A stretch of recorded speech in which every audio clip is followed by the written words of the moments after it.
Ice, baby. Hello everyone, it's me. And today, Frozen's Disney princess. Let it go, let it go. So, punk, where's Queen Elsa? You were the last ice block she made, so now it's time to talk. Queen Elsa. Playing it cool, huh? Cool. We have ways of getting you to sweat. A hair dryer. It melts. It's not sweat. Ah, now you're feeling the heat, so I ask you again. Literally. Where is Elsa? The heat guy.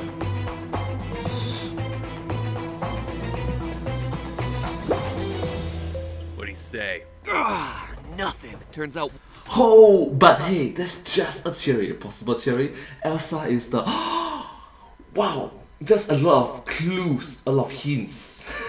water doesn't have a memory. Or a voice. Or honestly, anything that helps us solve this case. It Then what were you doodling is about? literally just water.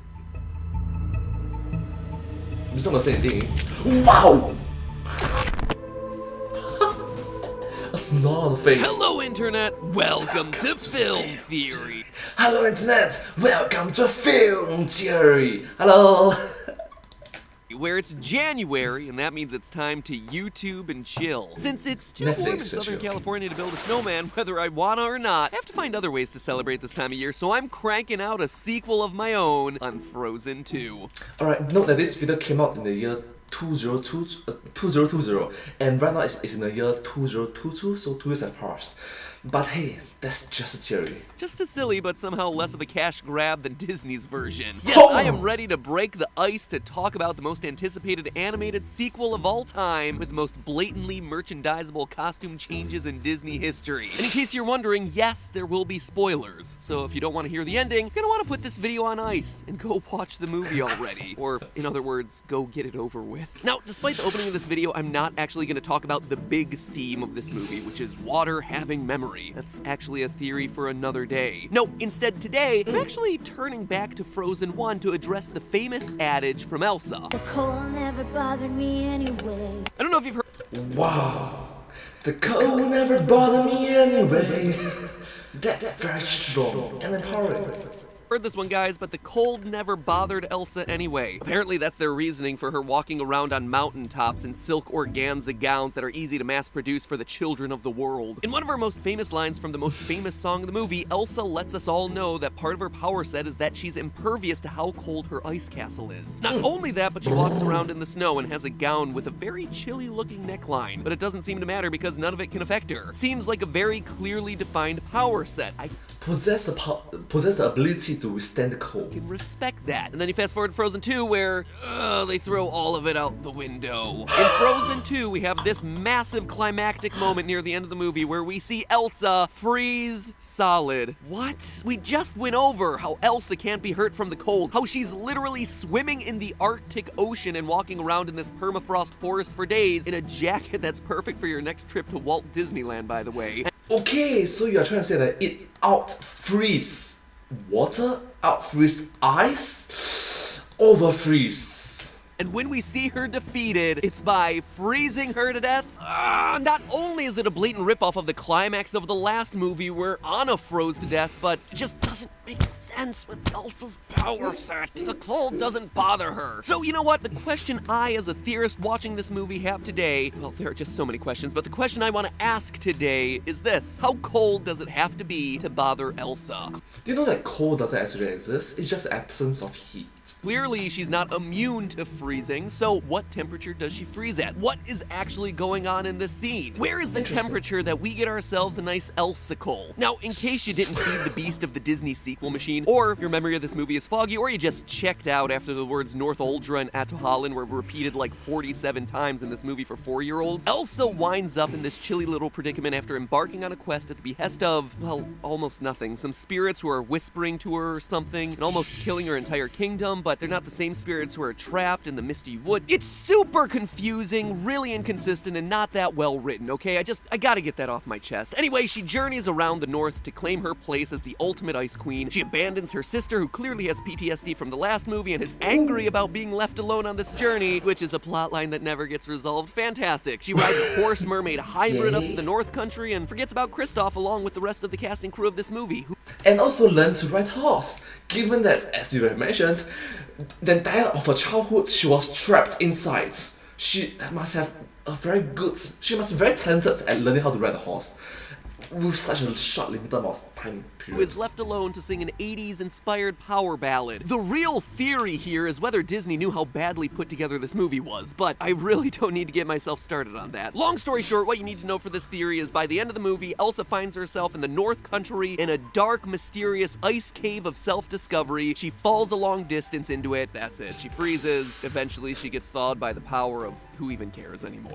Plot armor! Literally plot armor, get it? Let's pretend for the sake of this theory that they were trying to make a movie with logical cohesion and address how the heck a literal ice queen could possibly freeze to death. Is there an actual scientific explanation here, or was someone just banking on a little too much Disney magic? If we're trying to figure out how chilling it needs— Alright, stop. Just stop for a moment. So we are going to be very scientific on a children's movie. Sounds good. Sounds good. Let's be scientific. Needs to be for Elsa to freeze, we need to get some perspective on temperatures that we're dealing with throughout these movies. We know that Elsa has no problem surviving the cold in the movie's two primary settings, Arendelle and the Northern Forest, as well as most of the other time that she spends in the Northern Sea and Atohallen. How cold are these places, and how much colder is it when Elsa actually winds up freezing? Arendelle, as you might already know, is a cross between Arendal and Bergen in Norway. Arendal for its namesake, and Bergen for its architecture and scenery. We discussed this in our previous little Frozen theory about the fact that Anna and Elsa shouldn't be biological sisters, which, in case you're interested, you can catch up on here if you missed it. Since that theory, Disney's released more information about Arendelle, including a map shown in Frozen Fever, which we can then cross-reference with the geography of Norway. Since the only real feature here is the forked rivers, I searched for similar geographic areas in Norway and found Ålesund, an area that lined up almost perfectly with a little map manipulation. The historic highs and lows for Ålesund in the fall, which is when the movie begins, is 7.7 to 12.2 degrees Celsius. Super cold. Or 46 to 54 degrees Fahrenheit, which gives us our parallels to Arendelle. Interestingly, Ålesund doesn't get very cold. Even in the winter, the highs and lows tend to hover just above freezing, meaning that— Wait just a moment.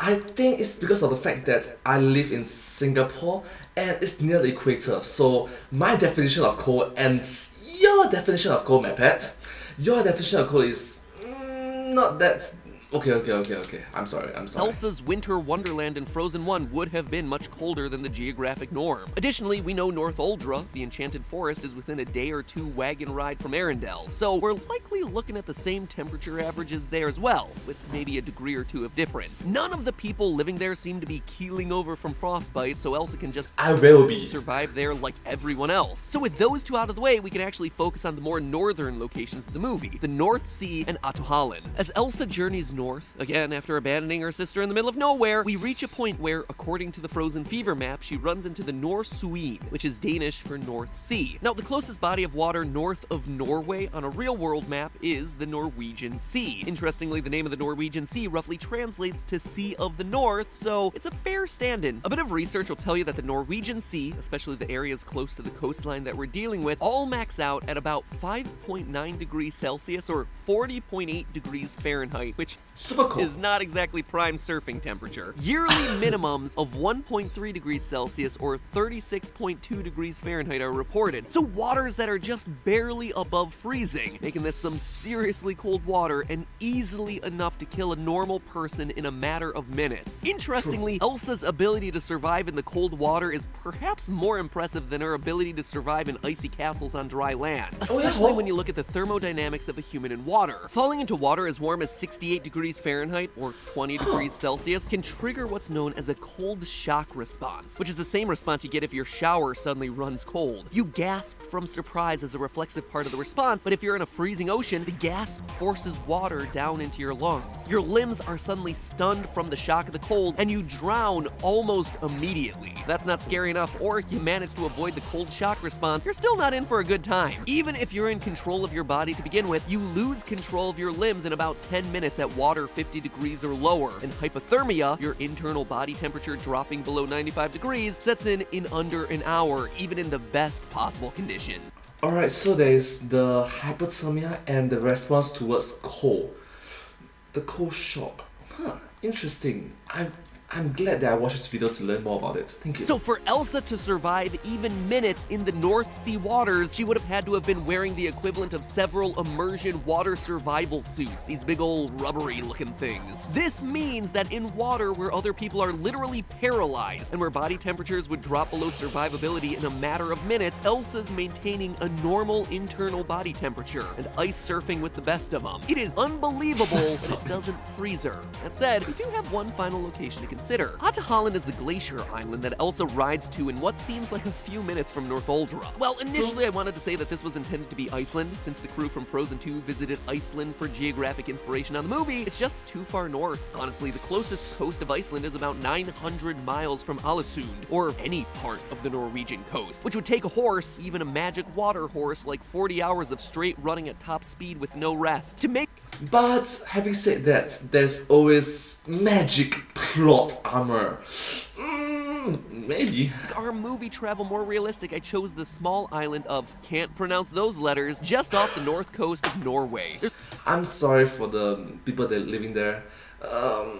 We try our best. I'm sorry. There's also possibilities like Bear Island up here, but you know, they all function basically about the same, so just loop them all in as potential Otto Holland stand-ins. Interestingly, all these types of islands tend to have sub-zero temperatures at least 9 months out of the year, meaning that Sub-zero.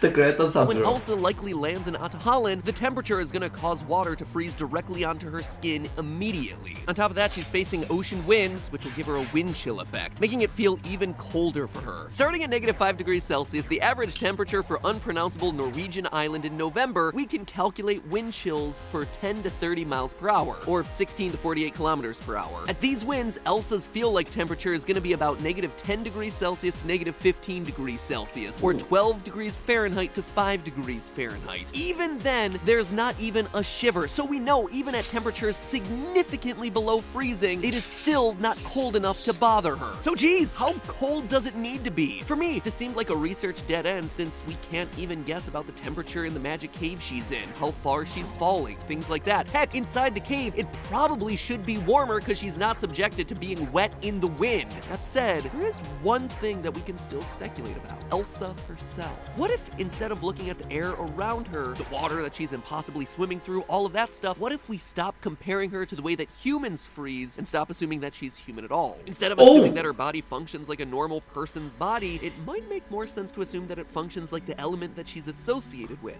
ice. Let's take a look at the moment that Elsa freezes again. We see her jump into the ice chasm to follow her past. She falls for a couple of seconds and we see her make a quick landing on her hands and fingertips, like this. A moment later, she hears the truth about what terrible imperialists her people were. We see her start to freeze again at her fingertips and toes, where she landed. Interestingly, it may be the only scientifically accurate part of this movie, Elsa is freezing like ice. To better explain what I mean here and what's actually happening to Elsa and how her body functions, I'm gonna need to flip it to live action. Hey, film theorists, Matt Pat here.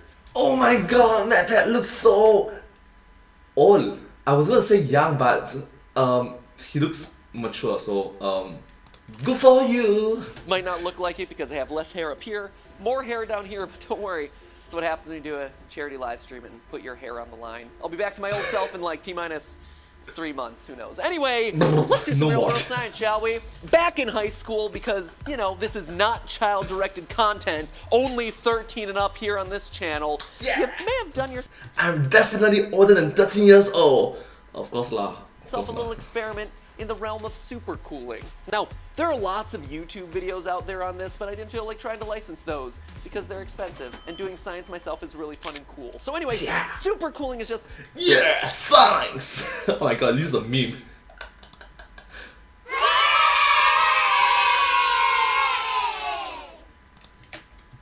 one of those really nerdy things that's fascinating to talk about and even more fascinating to watch in person. And frankly, I just kind of want to try it here since I have the ability and people to film me doing this sort of stuff. So why not take advantage of that? This is also one of those rare things on YouTube that you can actually do yourself. It might take a couple of times to get it right, but the idea is to cool a bottle of water. I'm gonna go get the bottle of water. I'm gonna take off my microphone and then get the bottle. Oh, and it's taped into my jacket. Chris is gonna go get the bottle of water. Thank you, Chris. Hashtag bad planning. Been there, done that. Room for improvements. I'm sorry. Hopefully super chilled, ready to be crystallized. Now, the things that you gotta note here are the water, first and foremost, needs to be clean, and it needs to be left very still. Now, this is because in a freezer, water will actually cool below freezing temperatures after a couple hours, but still have a magic area where it stays in a liquid state, because it doesn't have what's called a seed crystal. Just a couple of crystal structures in the water that ice can form onto. Now, there's a lot of complicated math that goes behind seed crystals, but for our purposes, we're gonna think about Elsa in Frozen 2 as our little bottle of water here. Probably could have cut out a face and stuck it on here, right? Little Adele Dazeem action figure here.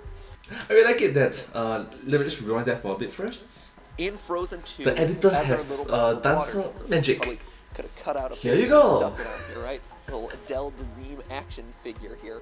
She looks human, right? But in the movie, because she represents the ice element, at a molecular level, her With body magic. is actually behaving more like freezing water than it does a person. Now, when Elsa falls down in that ice cave and hits the bottom, we suddenly see her whole body crystallize into an Elsa popsicle. Kind of like we should see with this experiment. Ready, Dan? Ready, Chris? It's gonna land right here. Ready, 3, 2, 1.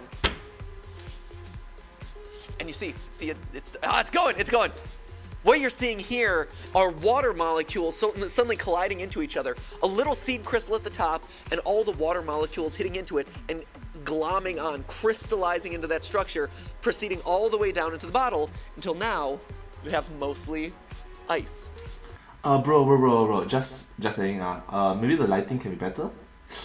Just saying, maybe the lighting could be better. With a little bit of water left over. How much? Not a whole lot. Okay, a little bit more than I expected. But you can see that as soon as there was a big impact on that there you bottle, go. disturbing the super chilled water inside of it, the entire thing crystallized from the top down to the bottom. Now, Now this is a better retake of it. Thank you so much, MatPat. this happened because when the bottle dropped onto the table, it sent a shock wave through the liquid, literally forcing water molecules to bump into each other. Through randomness, that extra movement eventually results in water molecules forming something close to the crystal structure of ice. Once that happens, the water suddenly has the seed crystals that it needs, and now more water molecules quickly bump into that seed crystal and align themselves into the proper structure, locking in and freezing almost instantly. In Elsa's case in Frozen 2, we see the crystallization or nucleation process, as it's called, start from Crystallization, nucleation process. her extremities, right? Her feet and her fingertips, where she landed on the ground. But if we were really being scientifically accurate, it would actually start from the top of her head, because that is the end of the shock wave that she experienced from falling. That said, this experiment still provides the best explanation that we have about how an ice queen could freeze to death. She's not a human who controls ice. At a molecular level, she actually is ice herself. In a very roundabout way, this explanation also helps us understand why Elsa is impervious to cold climates, cold air, heck, even brutal wind chills. At a molecular level, Elsa is effectively colder than all of those things. She is super cooled, meaning that they're not cooling her, she is the one that's cooling them. Oh! Wow! Wow! Oh my goodness. Wow!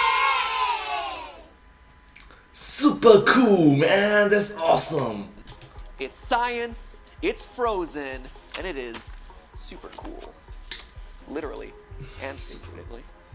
Fascinatingly, even understanding that Elsa's body functions like a supercooled liquid, it still doesn't give us a true sense of her molecular temperature. According to a 2018 study at the University of Frankfurt in Germany, supercooled water can reach temperatures of negative 42.55 degrees Celsius, or negative 44 degrees Fahrenheit, meaning that Elsa has the potential to achieve a massive range of temperatures that would allow her to not only survive the harshest conditions on Earth, but even survive in some places on freezing planets like Mars. And all of this actually makes sense in the context of the movie, for as convoluted as its lore is. Just like the Earth giants Just let it go, man. It's a fictional movie. are made of rock, the wind spirit is literally just wind, and the water horse is water, just ignore that dumb little cute fire lizard, Elsa is made up of the element that she controls. If she truly is the fifth elemental creature, which...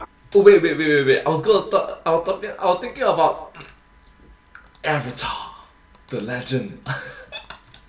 Like fire, water, air, water, earth, fire, something like that. Honestly, she shouldn't be, because ice isn't an element that's different from water horse over there, but still, if ice truly is a different element in this world, her being super cooled and only freezing from a landing that strikes hard makes perfect sense. So, in an ironic twist, Elsa truly is impervious to cold, as long as she doesn't get smacked too hard by anything. For future reference to all the villains in the inevitable Frozen 3, skip all the swords or guns or flamethrowers or whatever, and just give Elsa a good old thwomp with a frying pan, Tangled style. Or get into a particularly aggressive pillow fight, and frankly, she is done for. Don't tell anyone I tipped you off, though, because if you're a regular viewer of this channel, you'll know that Mickey Mouse and I already have ourselves a, chilly relationship. But hey, that's just a theory. A film theory. And this island that I cannot pronounce, nor can I find any online pronunciation guide, because it's just really hard to find pronunciations for very small areas. Can I just say first, sorry. Cut the video. All you travel logs on YouTube right now, why do you not talk in them? There are so many Norwegian travel logs that I've clicked on as I research this video, hoping that someone will teach me how to pronounce the names of these places. And all of them are just clips set to music with moderate amounts of text on top. It's not helping me. Please teach me how to pronounce these places. Not even Wikipedia has a pronunciation guide for this one. Sorfuglioa. I mean, look at these letters. What am I supposed to do with this? It's a zero. It's an O that's been crossed out. It's like, no thank you, O. This is a no pronunciation O. And G's, who even puts a G there? Sorfugloa. Can someone watching this video in Norway, can you please upload videos of you pronouncing Sorfugloa and then link them to me on Twitter, MattPatGT, or in the Game Theorists subreddit, and I will try to make a greatest hits compilation of all of them. We'll do a community tab post or something of it. That'd be great. Please teach me how to pronounce Sorfuglia. Cut. And cut. Well, thank you so much for watching this video together with me. I hope that you find this video very unique, educational, and just very interesting to watch. Quite enjoyable and entertaining, right? If you do like this video, please remember to like, share, and subscribe to my channel, and comment down below if you have anything to share with us. Don't forget to follow my channel, and sincerely appreciate all of your support and encouragement for my work. Thank you so much. And once again, don't forget to follow my channel. Thank you. But hey, that's just a theory. A film theory, and cut. And I hope to see you all in my next video. Bye bye. Thank you. Bye bye. Subscribe.